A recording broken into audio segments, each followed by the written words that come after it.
Hi friends, Anvika cooking ಚಾನಲ್ಗೆ ನಿಮ್ಮೆಲ್ರಿಗೂ ಸ್ವಾಗತ. ನಾನಿವತ್ತು ತಲೆ ಮತ್ತು ಕಾಲು ಸಾಂಬಾರು ಮಾಡ್ತಾಯಿದ್ದೀನಿ. ನಾನಿವಾಗ ತೋರಿಸಿರೋ ವಿಧಾನದಲ್ಲಿ ನೀವು ಒಂದ್ಸಲ ಮಾಡಿ ನೋಡಿ, ತುಂಬ ಚೆನ್ನಾಗಿರುತ್ತೆ. ಮನೇಲೆಲ್ಲ ಇಷ್ಟಪಟ್ಟು ತಿಂತಾರೆ. ಇದನ್ನ ಹೇಗೆ ಮಾಡೋದು ಅಂತ ನೋಡೋಣ ಬನ್ನಿ. ಮೊದಲು ನಾನಿಲ್ಲಿ 2 kg ಆಗುವಷ್ಟು ತಲೆ ಮಾಂಸನ ತೊಳೆದ್ಬಿಟ್ಟು ಅರಿಶಿನ ಮತ್ತು ಉಪ್ಪಾಕಿ ತೊಳೆದು ಇಟ್ಕೊಂಡಿದ್ದೀನಿ. ಇದನ್ನ ಇವಾಗ ಹೇಗೆ ರೆಡಿ ಮಾಡೋದು ನೋಡೋಣ. ಮೊದಲು ಒಂದು ಬಾಣಲಿ ತೊಗೊಳ್ಳಿ. ಅದಕ್ಕೆ ಒಂದು 2 ಸ್ಪೂನ್ ಆಗುವಷ್ಟು ಎಣ್ಣೆ ಹಾಕ್ಕೊಳ್ಳಿ. ಒಂದು 3 ಈರುಳ್ಳಿನ ಸಣ್ಣಗೆ ಕಟ್ ಮಾಡಿ ಹಾಕ್ಕೊಳ್ಳಿ. ಈಗ ಈರುಳ್ಳಿನ ಫ್ರೈ ಮಾಡ್ಕೊಳ್ಳೋಣ. ಸ್ವಲ್ಪ ಪಿಂಕ್ ಕಲರ್ ಬರೋವರೆಗೂ ಫ್ರೈ ಮಾಡಿಕೊಂಡ್ರೆ ಸಾಕು. 1 ಕಪ್ ಆಗುವಷ್ಟು ತೆಂಗಿನಕಾಯಿ ತುರಿ ಹಾಕ್ಕೊಳ್ಳಿ. ನಾವು ಇದನ್ನೆಲ್ಲ ಫ್ರೈ ಮಾಡಿ ಸಾಂಬಾರು ಮಾಡೋದ್ರಿಂದ ಸಾಂಬಾರು ಟೇಸ್ಟು ತುಂಬ ರುಚಿಯಾಗಿರುತ್ತೆ. ನಾನಿಲ್ಲಿ ಒಂದು 5 ರಿಂದ 6 ಲವಂಗ ಹಾಕ್ಕೊಂಡಿದ್ದೀನಿ. ಒಂದು 3 ಚಕ್ಕೆ ಪೀಸ್ ತೊಗೊಂಡಿದ್ದೀನಿ. 1 ಸ್ಪೂನು ಸೋಂಪು ಕಾಳು ಹಾಕ್ಕೊಂಡಿದ್ದೀನಿ. ಹಾಗೆ ಒಂದು 2 ಇಂಚಷ್ಟು ಶುಂಠಿ ಹಾಕ್ಕೊಳ್ಳಿ. 1 ಸ್ಪೂನ್ ಗಸಗಸೆ ಹಾಕ್ಕೊಳ್ಳಿ. ಒಂದು 2 ಬೆಳ್ಳುಳ್ಳಿ ಗೆಡ್ಡೆ ಹಾಕ್ಕೊಳ್ಳಿ. 1 ಸ್ಪೂನಷ್ಟು ಕಾಳು ಮೆಣಸು ಹಾಕ್ಕೊಳ್ಳಿ. ಕಾಳು ಮೆಣಸು ಹಾಕೋದ್ರಿಂದ ಸಾಂಬಾರು ರುಚಿಯಾಗಿರುತ್ತೆ. ಇದೆಲ್ಲ ಫ್ರೈ ಆದಮೇಲೆ ಒಂದು 3 ಸ್ಪೂನ್ ಆಗುವಷ್ಟು ಮಟನ್ ಸಾರು ಪುಡಿ ಹಾಕ್ಕೊಳ್ಳಿ. ಈಗ ನಾವು ಇದನ್ನು ಫ್ರೈ ಮಾಡ್ಕೊಳ್ಳೋಣ. ಲಾಸ್ಟಲ್ಲಿ ನೀವು ಗ್ಯಾಸ್ನ ಆಫ್ ಮಾಡಿಬಿಟ್ಟು ಇದನ್ನು ಫ್ರೈ ಮಾಡ್ಕೊಳ್ಳಿ. ನಾವು ಪುಡಿ ಹಾಕೋದ್ರಿಂದ ಘಾಟ್ ಬರುತ್ತೆ.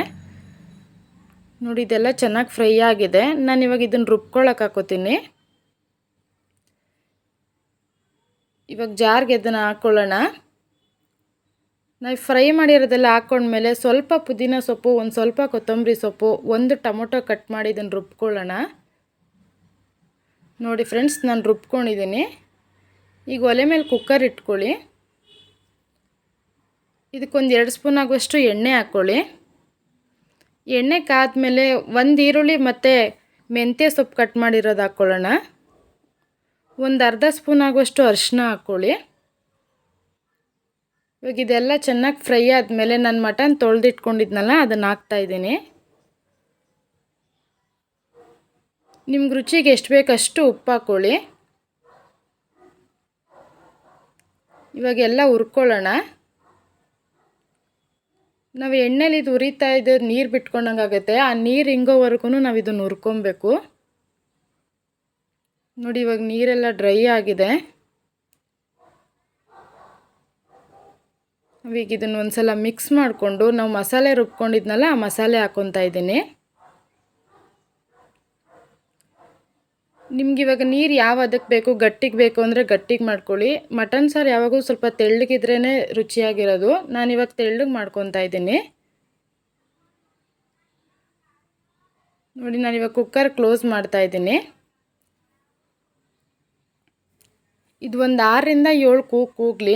ಆವಾಗ ಮಟನ್ ಎಲ್ಲ ಚೆನ್ನಾಗಿ ಬೆಂದಿರುತ್ತೆ. ನೋಡಿ, ಇವಾಗೆಲ್ಲ ಇದು ಚೆನ್ನಾಗಿ ಕೂಗಿದೆ. ನಾನು ಕುಕ್ಕರ್ ಓಪನ್ ಮಾಡ್ತಾಯಿದ್ದೀನಿ. ನೋಡಿ ಫ್ರೆಂಡ್ಸ್, ನೋಡೋಕ್ಕೆ ಎಷ್ಟು ಚೆನ್ನಾಗಿದೆ. ಮಟನ್ ಕೂಡ ಎಲ್ಲ ಚೆನ್ನಾಗಿ ಬೆಂದಿದೆ. ಸಾಂಬಾರು ಕೂಡ ರೆಡಿಯಾಗಿದೆ. ನಾನಿವಾಗ ಇದನ್ನು ಸರ್ವ್ ಮಾಡ್ಕೊತೀನಿ. ನೀವು ಮಧ್ಯಾಹ್ನ ಇಲ್ಲ ರಾತ್ರಿ ಹೊತ್ತಾದರೆ ಮುದ್ದೆಗೆ ಮಾಡಿಕೊಂಡ್ರೆ ಚೆನ್ನಾಗಿರುತ್ತೆ. ನೀವು ಬೆಳಗಿನ ಜಾವ ಇದಕ್ಕೆ ಇಡ್ಲಿ ಮಾಡಿಕೊಂಡು ಈ ಸಾಂಬಾರು ಜೊತೆ ತಿಂತಾಯಿದ್ರೆ ತುಂಬ ರುಚಿಯಾಗಿರುತ್ತೆ. ಇದು ನಾನು ಒಂದ್ಸಲ ಟ್ರೈ ಮಾಡಿ ಹೇಗಿದೆ ಅಂತ ಕಮೆಂಟ್ ಮಾಡಿ. ಹಾಗೆ ನಮ್ಮ ಚಾನಲ್ಗೆ ಸಬ್ಸ್ಕ್ರೈಬ್ ಮಾಡ್ಕೊಳ್ಳಿ ಮತ್ತು ಲೈಕ್ ಬಟನ್ ಕ್ಲಿಕ್ ಮಾಡಿ ನಮ್ಮ ಚಾನಲ್ನ ಹೀಗೆ ಸಪೋರ್ಟ್ ಮಾಡ್ತಾಯಿರಿ.